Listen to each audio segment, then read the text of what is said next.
ಖಂಡಿತ B J ಪಿಯವರು ಯತೀಂದ್ರ ಸಿದ್ದರಾಮಯ್ಯನವರು ಈ ಭಾಗದಲ್ಲಿ ದೊಡ್ಡದಾಗಿ ಬೆಳೀತಾ ಇದ್ದಾರೆ. ಭಾಳ ಒಳ್ಳೆಯವರಿದ್ದಾರೆ. ಜನಗಳ ಕಷ್ಟ ಕೆಲಸ ಎಲ್ಲ ಕೇಳ್ತಾ ಇದ್ದಾರೆ ಅವರು. ಅದನ್ನು ಇವ್ರಿಗೆ ಸಹಿಸೋಕ್ಕಾಗ್ತಾ ಇಲ್ಲ. ಅದರಿಂದ ಇವರು ಆತಂಕಗೊಂಡು ಅವ್ರ ಮೇಲೇ ಅವ್ರಿಗೆ ಆತ್ಮಸ್ಥೈರ್ಯ ಕುಗ್ಸೋ ರೀತಿಯಲ್ಲಿ ಹೇಳಿಕೆ ಮಾಡಿ ಗೊಂದಲ ಸೃಷ್ಟಿ ಮಾಡಿ ಸತ್ಯನ ಅಸತ್ಯ ಮಾಡಲಿಕ್ಕೆ ಹೊರಟಿದ್ದಾರೆ. ಮತ್ತೊಂದು ವಿಚಾರ, ಖರ್ಗೆ ಅವರಿಗೆ ಪ್ರಧಾನಿ ಆಗುವಂತಹ ಸಾಮರ್ಥ್ಯ ಇಲ್ಲ ಅಂತೇಳಿ ಜಿ ಟಿ ದೇವೇಗೌಡರು ಉನ್ನತ ಶಿಕ್ಷಣ ಮಂತ್ರಿ ಆಗಿದ್ದರು.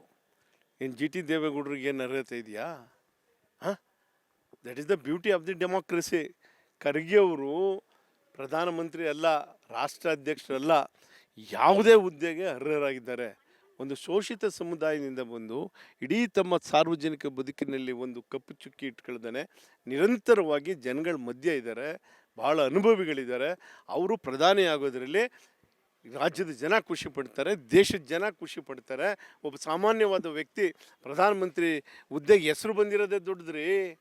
ಆಗದೆ ಎರಡನೇದು ಆಗ್ಬಿಟ್ರಂತೂ ಈ ಒಂದು ಸಂವಿಧಾನ ಬರೆದಂಥ ಅಂಬೇಡ್ಕರಿಂದ ಹಿಡಿದು ಇಡೀ ಒಂದು ಭಾರತ ದೇಶದಲ್ಲಿ ಒಂದು ಹೊಸ ವಾತಾವರಣ ಸೃಷ್ಟಿಯಾಗುತ್ತೆ. ಡೆಮಾಕ್ರಸಿಗೆ ಒಂದು ಬೆಲೆ ಬರುತ್ತೆ, ಸಂವಿಧಾನಕ್ಕೆ ಒಂದು ಬೆಲೆ ಬರುತ್ತೆ.